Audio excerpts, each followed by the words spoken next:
Okay, making a short video for this week. I don't have anything pre-recorded, but anyways, we're gonna go over this Jeep here. This is my dad's 76 cj7. I'll turn the camera around here in a minute. It's a little warm today, so I've been working on this thing. It needed appeared to need some valve stem seals. Terrible reflection on my glasses, and of course the light behind me. Anyways, valve stem seals. It's burning a little bit of oil. Nothing outside of, I don't know, a little bit more than normal. But it's an AMC 304 V8. So there's mixed opinions on those, but threw some new valve stem seals in there, new valves, cover gaskets. I'm gonna switch it up and go to use some different oil in here than what's been in it. I'm not the one who usually has this thing in my possession, so I haven't been doing the maintenance or repairs on it. And I don't think it's really needed a lot, but it's been years since we rebuilt the engine, and unfortunately my dad passed away about 7 years ago or so. But my stepmom has been taking care of it and stuff when they go out and use it. So it was having some problems that were a little bit beyond what they were comfortable with figuring out, and so they asked me to help figure this out and get it back so everybody can go out and use it and enjoy it, and all that fun good stuff. But anyways, so obviously I got the hood open, but here it is, 1976 cj7.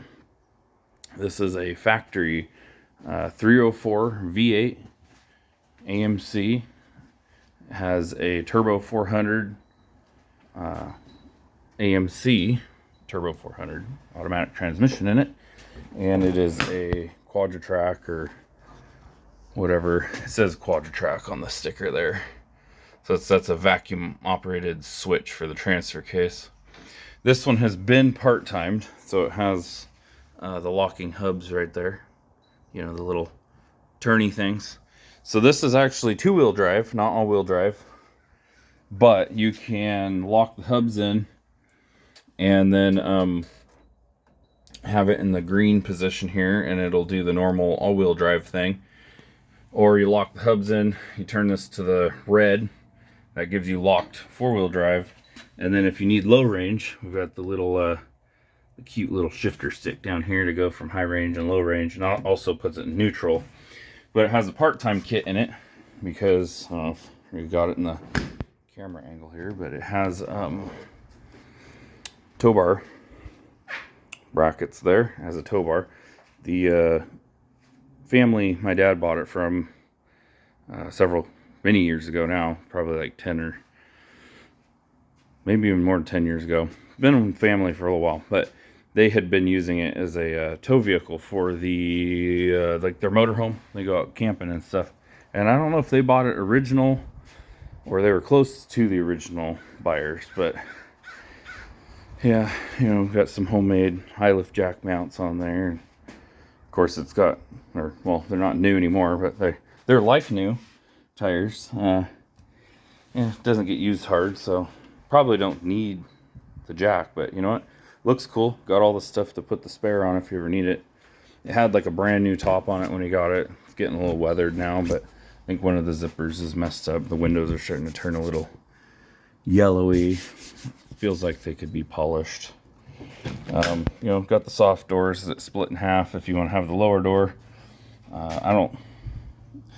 I think we've just always taken them all the way off, but it had really cool door straps, the original ones that were like multicolored, or maybe they were old school aftermarket, but of course they rotted. So my dad found these ones and put them on here, and they got like multiple, you can like shorten them up if you want to.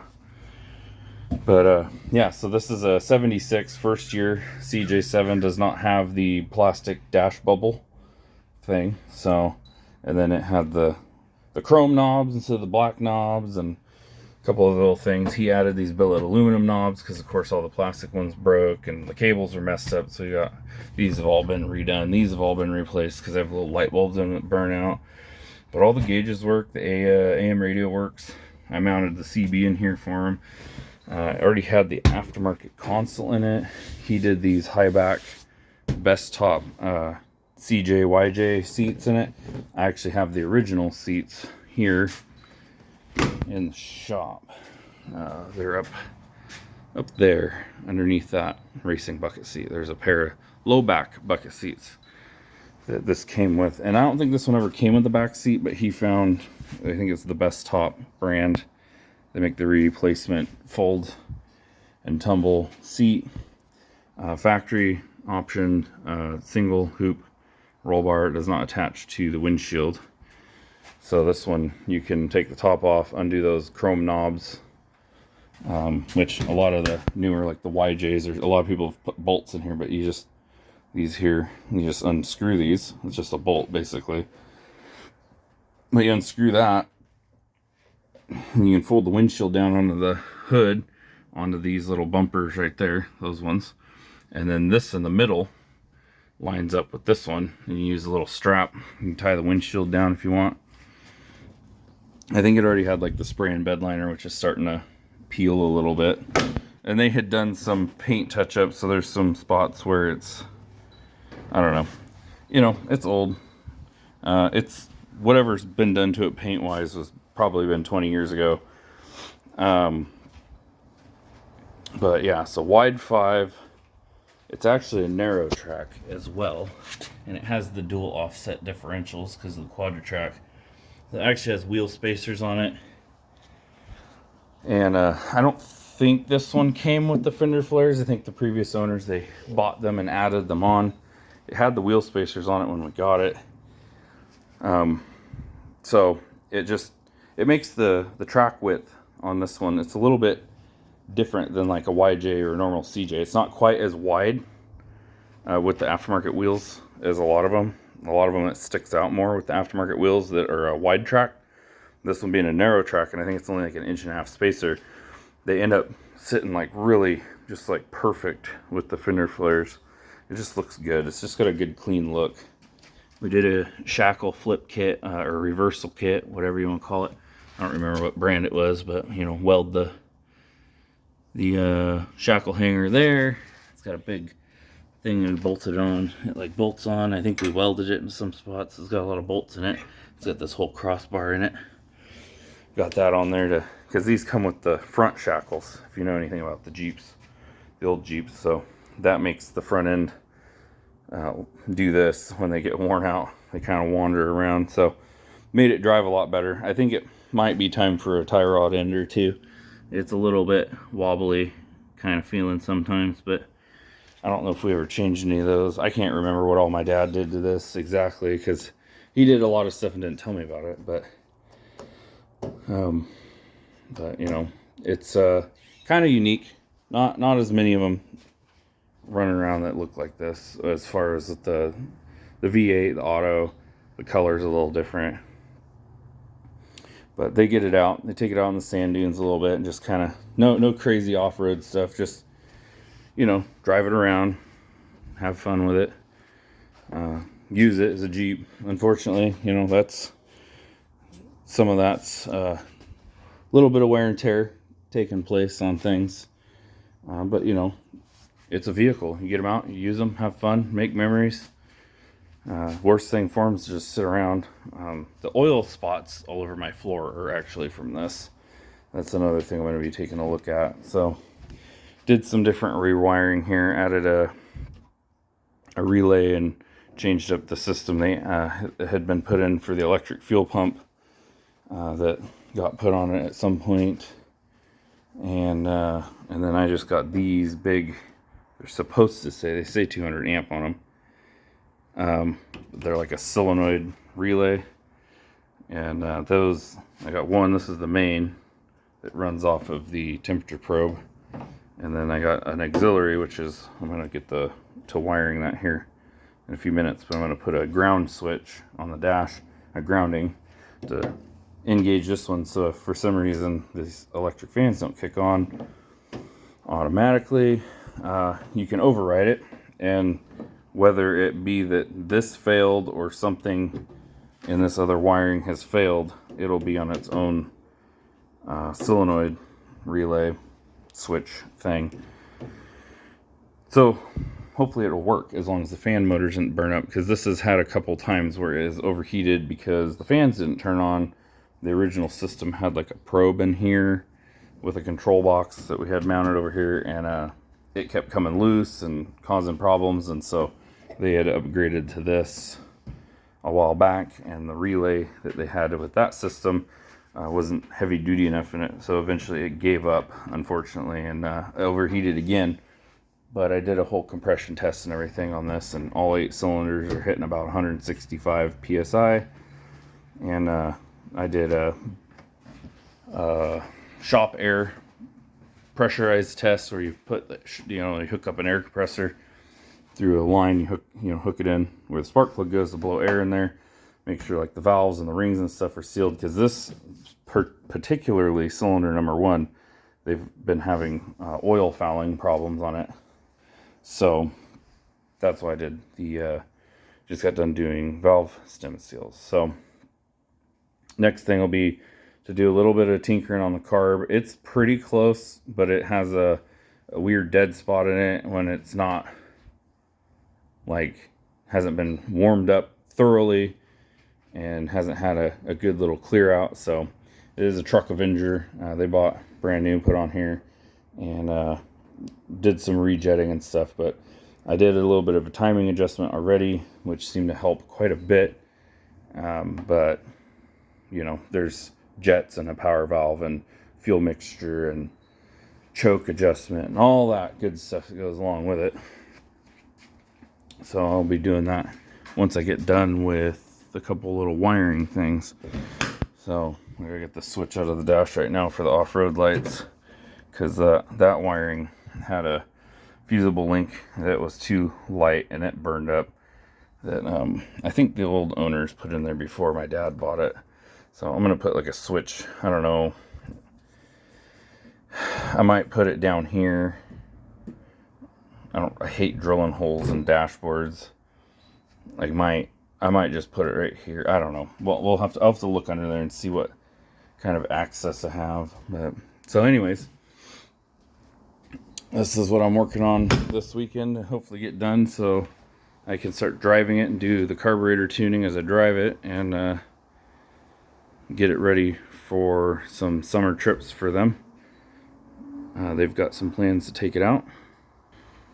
So get her done, get her back on the road. I mean, there was concern that there was something more major going on, and so far it doesn't appear so. It's mostly looking like it's just needing to have heavier weight oil, some new valve stem seals, which not a terrible job. The valve cover gaskets were leaking, and then of course the fans aren't working anymore, so get that all straightened out. But yeah, I'll hopefully get this thing done, and I probably won't make another video on it. See if I can find any more car shows in the next week or two while I have it, while I'm tinkering on it. I'll try to take it to some car shows. So if you're local to the Willamette Valley, specifically the Albany area, and you like going to all the car shows, if I know about it and I'm not stuck driving my school bus at work, I'll probably try to take it out, because I took it to one yesterday. It was a little short one in the middle of the day, but unfortunately today is Function for Junction down in Junction City, and I was going to go to that, but I lost track of what day it was, which seems to be what usually happens, and so it didn't work out, because none of my stuff's ready to go. This thing needs an oil change really bad, because the oil that's in it is not liking it. The oil pressure is a little too low. Once it gets fully warmed up, idle and drive, it's barely reading on the gauge, which is nerve-wracking. So So we're gonna go ahead and go to the old. We're gonna get fancy with it, and we're gonna do the 2050 VR1. Of course, you know, it says on there. I don't know if you can read it. You know, specially designed for push rod and flat tappet engines. You know, racing and classic car applications. So obviously not a racing vehicle, but it does have a little bit of a cam in it, and it is a 4-barrel. And it runs pretty dang good, but it's classic car, and it definitely likes to have all the extra stuff in it. So we're gonna try this out in it. It seems like, you know, 2050. It's like, whoa, that's really heavy oil, but this thing, we did a backyard rebuild on it, and the rods and all that stuff, we measured them, but you know, they were you know, didn't necessarily need to be machined, but you know, that was like 10 years ago, and I don't remember what oil my dad was running in this. They've been putting like 1030 full synthetic in it, which you would think, you know, it's good oil, but I really feel like I remember him putting like 40 weight in this, like 1040, or maybe even doing the 2050. I don't remember, because you know, he was doing all the maintenance on it and stuff, and until he got really sick with his cancer, and then it kind of just sat and not necessarily forgotten about, but it sat in the garage, and you know, it just didn't get used. And it was something the only thing I really helped on was doing all the heavy lifting stuff with doing the engine rebuild and other things we did with the transmission and the front suspension and stuff. And he kind of did all the other normal maintenance, tinker, whatever. He like putting the electric fans in and stuff. It wasn't hard for him to do, being in the condition he was in. So, and you know, like I said, he passed away 7 years ago, so it would have been anything I had to do with this engine was probably almost 10 years ago. And so I remember a lot.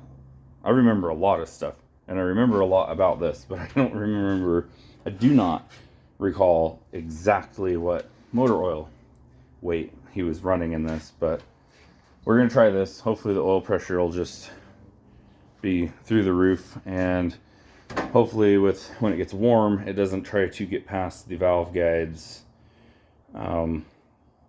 anymore with the new, which is supposed to be like the updated style from Felpro. They look kind of like a nylon.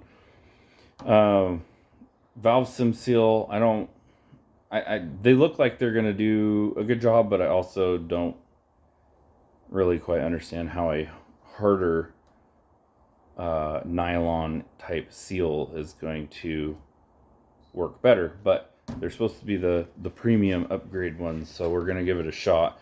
Worst case scenario is we determine that it's getting oil past the valve stems again, and I have a set of cylinder heads that came off of this that were smoking really bad.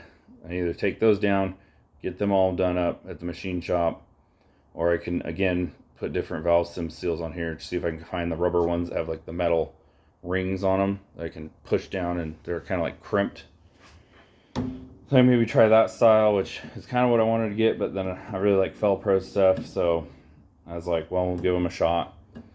You know, if you get stuff from Rock Auto, you get it for, I think they were like $14 or $15 for the set to do all 8 cylinders, and it's not real hard to do on this. There's a lot of room to get the valve covers off and stuff. So yeah, any of you that work on classic cars for fun or as a job or whatever, you know how it goes trying to chase oil burning issues. But as far as I can tell, no ring damage, no cylinder damage. Really good cross hatch in the cylinders still, because like I said, we rebuilt this thing in the backyard. We did all the stuff we could. I have a graduated hone that's like the actual hone that they use in the machine shops. They put on the machine, and it, you know, they can dial, indicate, adjust it. And so we did that, and because it didn't really have, they built these engines so tight from the factory that even though the engine was really old, it still had a lot of the pistons still fit the bore really tight. So we were able to hone them out really good and get rid of the ring ridge and the grooves and any of this stuff that was, you know, from its old age that had happened in there. we were able to get that, turn it out with the hone, and just use factory pistons and put it all back together. So it's a what most people would consider, it's a sloppy shade tree mechanic backyard rebuild. Hone it, slap everything together. It's kind of dirty, nasty, quick job. And then we were hoping the cylinder heads that he had got off of he bought a whole nother engine as a donor engine. He was hoping that those heads would be okay, which they ended up smoking really bad, because the whole reason we redid the engine or refreshed this 10 years ago is because it burnt an exhaust valve, which I remember when that happened, because he didn't have it for very long, and it never ran very perfect. It always ran kind of rough, and just seemed like there was something wrong with it, and it just continued to get worse. And then we did a compression test and found the one cylinder, and I put a scope in there and found the valve that was burnt. So it that's why it originally got rebuilt 10 years ago. So I think it's doing pretty good, considering we got really good PSI on all 8 cylinders. The oil pressure is okay. Gets down there kind of low, but I'm thinking that's because we didn't have the crank turned, we didn't have the rods remachined. Just put everything back together with stock bearings, and so the rods are probably a little oblonged, which is not great in the long run. Probably many more years down the road, hopefully, it might need to have rods done, or at least put new rod bearings in and try to get a little bit more life out of that. But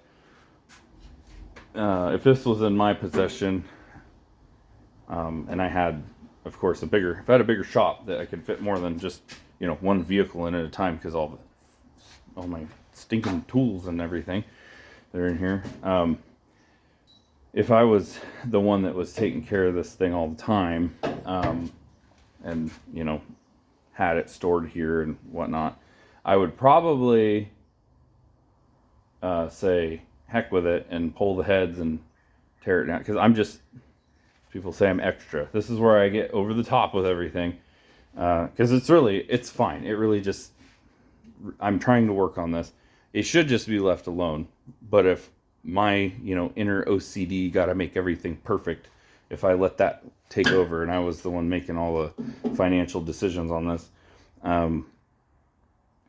it definitely wouldn't be, I don't think it would be a terrible investment to take the heads off, have them redone at a machine shop so they can actually get them perfect, and then pull the rods out, the rods and pistons, and have them take the rods down and have those machined to stock bore, and then just slap some new bearings in it with the refreshed rods, refreshed heads, all new Felpro gaskets, and fresh little Craigslist rebuild it with the route can, make it look like it's brand spanking new, and it would probably just live on forever if we did that much work to it. But even in its current state, it is in really good mechanical shape. And like I said, I'm going to put this 2050 VR1 in, which is one of the 2 things I was finding on the internet with the AMC engines. They said, if you've got a really good fresh engine, 1030 weight, conventional oil with some zinc additive is a great option, is what a lot of people are running.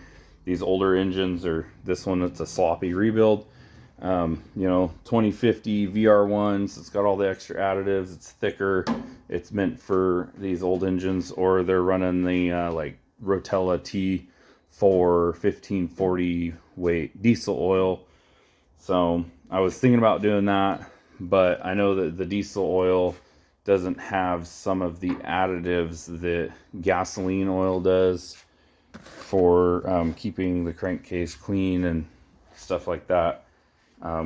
Being that I don't have this in my possession all the time and stuff, I didn't want to experiment by putting diesel oil in it, because I want to send it off and let everybody else that normally has it, and where it normally lives, it go live there, and let them start it and run it and drive it, and just know that they put a good, this good quality, spendy fancy classic car formulated dinosaur vitamin filled gasoline engine oil in it and not have to think about it. So I might try putting 1540 in something of mine. I got a bunch of old stuff that I just want to get running and driving, and it might have questionable oil pressure.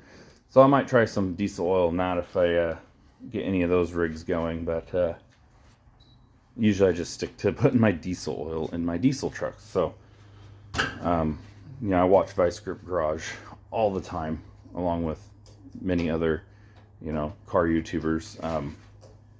But I know that on Vice Grip Garage, Derek, he likes to put that Rotella diesel oil in everything because it's got all the extra vitamins and stuff in there for the high pressure that you get out of diesel engines that help, all that stuff that helps protect the camshafts and everything.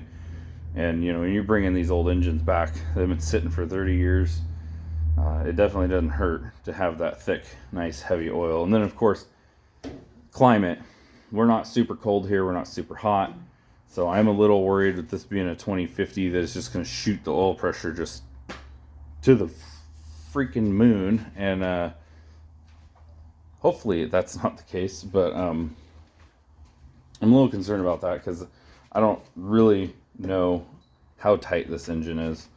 So I think it's sloppy enough that the 2050 should be great. And then as it gets warm, obviously it gets thinner and it does all of its fancy chemical things or whatnot. This thing is the PCV valve. I was going to get one when I was downtown and I forgot. But it looks like to me, which you can see on there, it's not focusing very well, but there's oil on there. And I'm trying to get it. It's stuck on the carburetor right now. A good shot of my chin. Trying to get that off the carburetor. I want to look because I think that might be where the other source or the oil's coming from because it sticks into the intake manifold, like right here. It goes into that grommet and that goes right into the valley. So, and then this breather, which I don't know, this is an AMC. I guess some small block Chevys have this too, but this thing there's just oil residue all over everything. And so I don't know if it's just a combination of it getting warm and the stuff's just kind of vaporing off, or if it's because it's full synthetic motor oil, or the weight being a little thin. I don't know why it's always, I think it's always kind of breathed case, like it's breathed kind of heavy out of the crankcase, but this is obviously just a vacuum constantly sucking. And so it's just gonna, any oil that might be splashing around down in here from the camshaft and whatnot, it's just anything that gets airborne, it's just gonna suck it right up. So it's one of those things, you got to change things, try this, try that, adjust this, adjust that. Eventually you might pinpoint it or get, there might be multiple sources, like I'm thinking that PCV loop and then the valve stem seals. I think that combination, and then where this comes in, this port on the carb, it's like right over the intake port for this front cylinder kind of. So I don't know. I know a lot, but I don't know everything. And you just try it. So I just know from different things that, look at this and look at that and give it a shot, see where it goes. So there was concern that this engine might need to have been replaced, changed out with something different, or refreshed again. And I don't think it's to that point. I think it's got a lot of life left in it. So, just want to get this thing, try to get it back into shape where we can, we can go out and go to some car shows and go out on the dunes and run around and continue being a Jeep and doing Jeep things. And hopefully it'll stick around in the family for many years to come, and maybe someday it'll end up coming to live in my collection of Mopars, which just what I need, more vehicles, right? But it was my dad's and he really liked it, and this is the second cj7 that he's had. This one he liked a lot better than the other one we had at a little bit newer one had the 6-cylinder in it with the manual, but after he had cancer and stuff, this with the V8, he really liked that it had the original AMC V8 and then the automatic. So it was just really easy for him to jump in, and he just kind of cruise around town, go get coffee at 7-Eleven, you know, do you know, whatever he could do while he was doing his chemo stuff and whatnot. So I just want to preserve it, keep it going, keep it around. It's really solid. It's got very minimal rust in it for not being a restored Jeep. So yeah, so that's the video for this weekend. Not Mopar, but a cousin of Mopar, good old AMC. And I'll have to try to work on making some other videos of some of the other stuff. I might do some other walk around videos, some of the other project vehicles, and try to get back to try to film some repairs and stuff. I could have done that on this, but I just where I was down in there doing the valve sim seals, and then I'm doing wiring under the dash. It's like you can't really see it. So if I get to a point where my girlfriend's got the time, or if I had somebody, you know, if I had somebody that was hanging around all the time and they liked swinging a camera or a phone, it would be easier to get, you know, more action footage. So instead of just me pointing out things and talking and putting my chin in the camera, because, you know, terrible camera etiquette. But yeah, so there it is, 1976 cj7. It's going to continue to live on for many, many, many more years. I will figure out something to make a video of next week, and stick around. Might be doing something interesting, might not. Might be boring, might be cool. Never know. Thanks for watching.